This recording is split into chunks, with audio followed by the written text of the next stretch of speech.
Hello everyone, Jason DePaoli here from the trainersedge.co.uk, and in this little video I just want to show you a piece of equipment that I've just purchased that will help you with your strength training.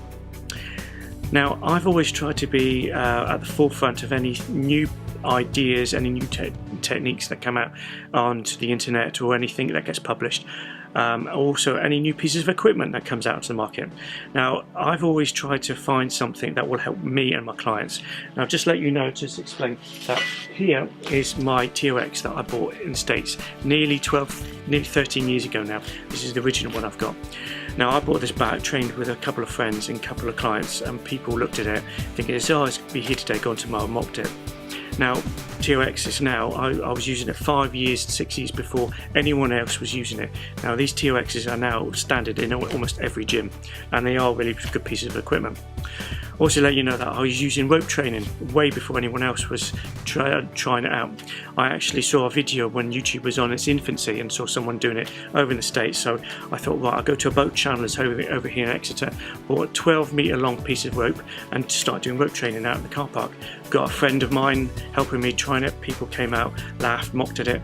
Now, rope training is now almost standard in any sort of conditioning workout you'll find in a gym. You'll find ropes everywhere. Also, like I said, I like to keep up with my education, so technique wise. So I was using front squats nearly 10 years ago.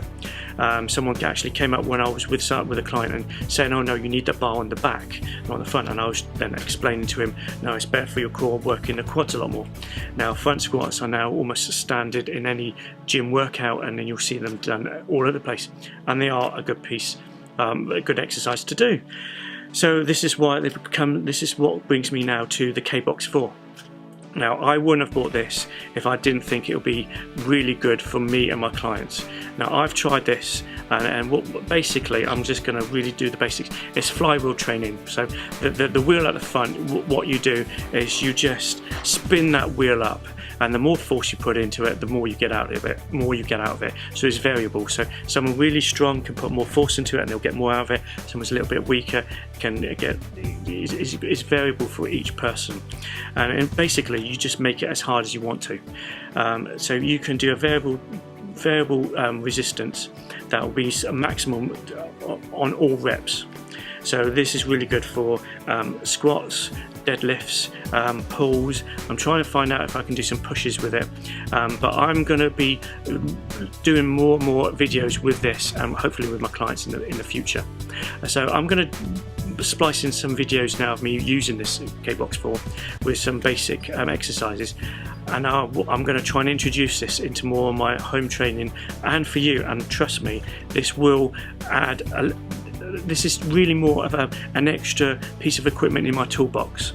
I just want to make sure that people understand that it's not going to take away from barbell training or dumbbells or kettlebells. I'm still going to use that, and they're still good pieces of equipment and exercises to do. This is something different that I can use to plug in and do different things. So I'm still going to do Olympic lifts, I'm still going to do deadlifts with the bars, squats and everything else, but this is an extra piece of equipment that I can use, I can take to people's homes to do an effective strength and conditioning workout. So I hope this explains a lot.